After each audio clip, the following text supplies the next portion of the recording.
Captain hesitated, turning his cap about in his hands for a few moments. Then he said: "I am not sure that the first passenger went overboard of his own accord.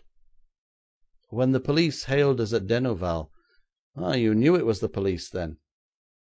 "I was afraid after I left it might have been. You see, when the bargain was made with me, the American said that if I reached Havre at a certain time 1,000 francs extra would be paid to me, so I was anxious to get along as quickly as I could. I told him it was dangerous to navigate the Seine at night, but he paid me well for attempting it. After the policeman called to us at Denouval, the man with the small box became very much excited, and asked me to put him ashore, which I refused to do. The tall man appeared to be watching him, never letting him get far away.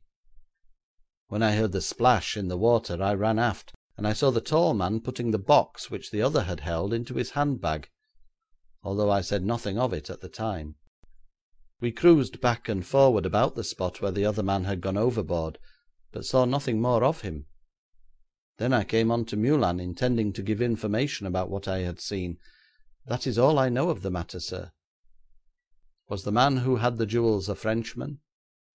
"What jewels, sir?" "The man with the small box." "Oh yes, sir, he was French." "You have hinted that the foreigner threw him overboard. What grounds have you for such a belief, if you did not see the struggle?" "The night is very dark, sir, and I did not see what happened. I was at the wheel in the forward part of the launch with my back turned to these two. I heard a scream, then a splash. If the man had jumped overboard, as the other said he did, he would not have screamed. Besides, as I told you, when I ran aft I saw the foreigner put the little box in his handbag, which he shut up quickly as if he did not wish me to notice." "Very good, Captain. If you have told the truth it will go easier with you in the investigation that is to follow." I now turned the captain over to one of my men, and ordered in the foreigner with his bag and bogus black whiskers. Before questioning him I ordered him to open the handbag, which he did with evident reluctance. It was filled with false whiskers, false moustaches, and various bottles, but on top of them all lay the jewel case. I raised the lid and displayed that accursed necklace. I looked up at the man, who stood there calmly enough, saying nothing in spite of the overwhelming evidence against him. "Will you oblige me by removing your false beard?" He did so at once, throwing it into the open bag. I knew the moment I saw him that he was not the American, and thus my theory had broken down, in one very important part at least. Informing him who I was, and cautioning him to speak the truth, I asked how he came in possession of the jewels. "Am I under arrest?" he asked. "But certainly," I replied. "Of what am I accused?" "You are accused, in the first place, of being in possession of property which does not belong to you." "I plead guilty to that. What in the second place?" "In the second place you may find yourself accused of murder." "I am innocent of the second charge. The man jumped overboard." "If that is true, why did he scream as he went over?" "Because, too late to recover his balance, I seized this box and held it." "He was in rightful possession of the box. The owner gave it to him." "I admit that. I saw the owner give it to him." "Then why should he jump overboard?" "I do not know. He seemed to become panic stricken when the police at the last lock ordered us to return. He implored the captain to put him ashore, and from that moment I watched him keenly, expecting that if we drew near to the land he would attempt to escape, as the captain had refused to beach the launch.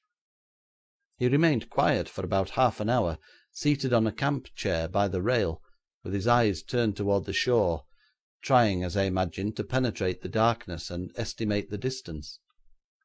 Then suddenly he sprung up and made his dash. I was prepared for this, and instantly caught the box from his hand. He gave a half turn, trying either to save himself or to retain the box, then with a scream went down shoulders first into the water. It all happened within a second after he leaped from his chair." "You admit yourself, then, indirectly responsible for his drowning, at least?" "I see no reason to suppose that the man was drowned." If able to swim, he could easily have reached the river bank. If unable to swim, why should he attempt it encumbered by the box?' 'You believe he escaped, then?' 'I think so.' 'It will be lucky for you should that prove to be the case.' 'Certainly.' 'How did you come to be in the yacht at all? I shall give you a full account of the affair, concealing nothing.' 'I am a private detective with an office in London. I was certain that some attempt would be made, probably by the most expert criminals at large, to rob the possessor of this necklace. I came over to Paris anticipating trouble, determined to keep an eye upon the jewel case if this proved possible. If the jewels were stolen, the crime was bound to be one of the most celebrated in legal annals.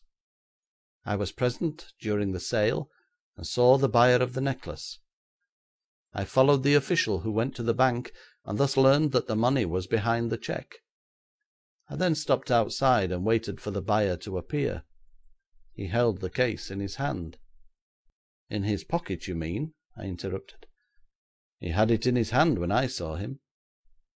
'Then the man who afterwards jumped overboard approached him, took the case without a word, held up his hand for a cab, and when an open vehicle approached the curb he stepped in, saying, "The Madeleine."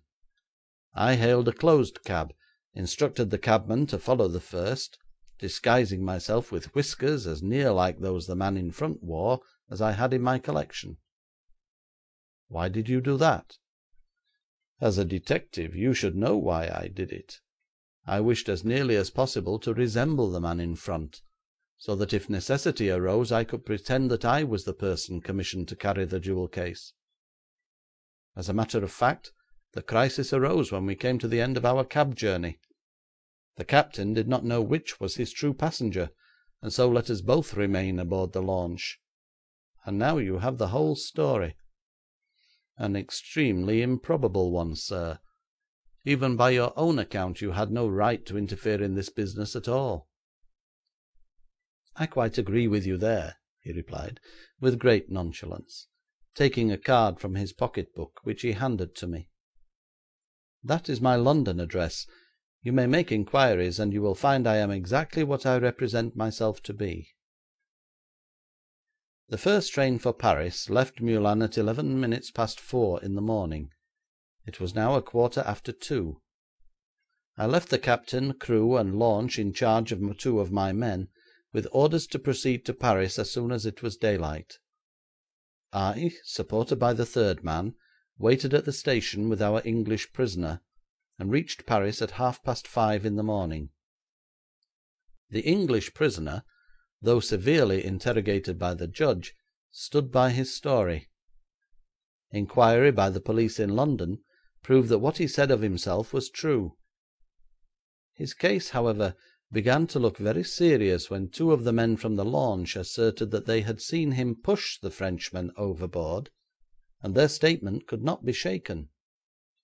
All our energies were bent for the next 2 weeks on trying to find something of the identity of the missing man, or to get any trace of the 2 Americans. If the tall American were alive, it seemed incredible that he should not have made application for the valuable property he had lost. All attempts to trace him by means of the cheque on the Crédit Lyonnais proved futile. The bank pretended to give me every assistance, but I sometimes doubt if it actually did so. It had evidently been well paid for its services, and evinced no impetuous desire to betray so good a customer. We made inquiries about every missing man in Paris, but also without result. The case had excited much attention throughout the world, and doubtless was published in full in the American papers. The Englishman had been in custody 3 weeks when the chief of police in Paris received the following letter: